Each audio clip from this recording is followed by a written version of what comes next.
آج کی اس ویڈیو میں ہم بات کریں گے کربلا کے واقعے کے بارے میں۔ یہ واقعہ محرم الحرام کی 10ویں تاریخ کو پیش آیا اور اسلامی تاریخ میں اس کی بہت زیادہ اہمیت ہے۔ اس واقعے نے حق و باطل کے درمیان فرق کو ہمیشہ کے لیے واضح کر دیا۔ کربلا کا واقعہ 10 محرم 61 ہجری کو عراق کے شہر کربلا میں پیش آیا۔ اس واقعے کے مرکزی کردار حضرت امام حسین رضی اللہ تعالیٰ عنہ نواسہ رسول صلی اللہ علیہ وسلم اور ان کے اہل بیت و ساتھی ہیں۔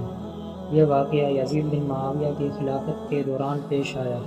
یزید نے اپنے دور میں اپنے خلاف والی ہر آواز کو دبا دیا تھا اور حضرت امام حسین رضی اللہ تعالیٰ عنہ سے بھی بیعت کا مطالبہ کیا، لیکن امام حسین رضی اللہ تعالیٰ عنہ نے یزید کی بیعت کو حق کے خلاف سمجھتے ہوئے انکار کر دیا۔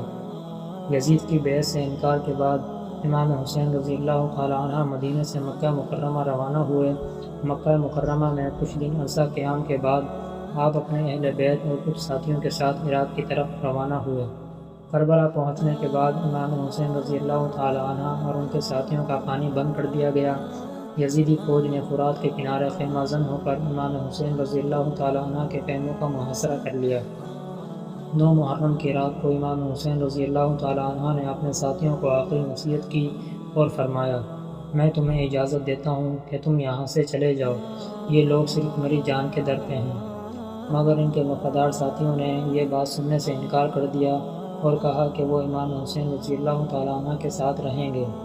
10 محرم کو جنگ کا آغاز ہوا۔ امام حسین رضی اللہ تعالیٰ عنہ کے ساتھی ایک ایک کر شہید ہوتے گئے۔ آخر میں امام حسین رضی اللہ تعالیٰ عنہ خود میدان میں اترے اور بہادری سے لڑتے ہوئے شہید ہو گئے۔ حضرت امام حسین رضی اللہ تعالیٰ عنہ کی شہادت کے بعد ان کے اہل بیت کو قیدی بنا لیا گیا اور انہیں یزید کے دربار میں پیش کیا گیا۔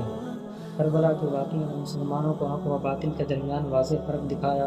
امام حسین رضی اللہ تعالیٰ عنہ نے اپنی قربانی سے یہ درس دیا کہ ظلم و جبر کے خلاف کھڑے ہونا چاہیے اس کے لیے جان کی قربانی ہی کیوں نہ دینی پڑے۔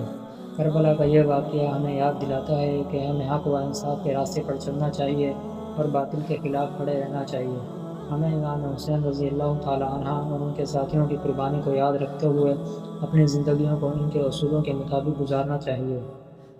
اگر آپ کو یہ ویڈیو پسند آئی ہو تو اسے لائک کریں، شیئر کریں اور ہمارے چینل کو سبسکرائب کریں۔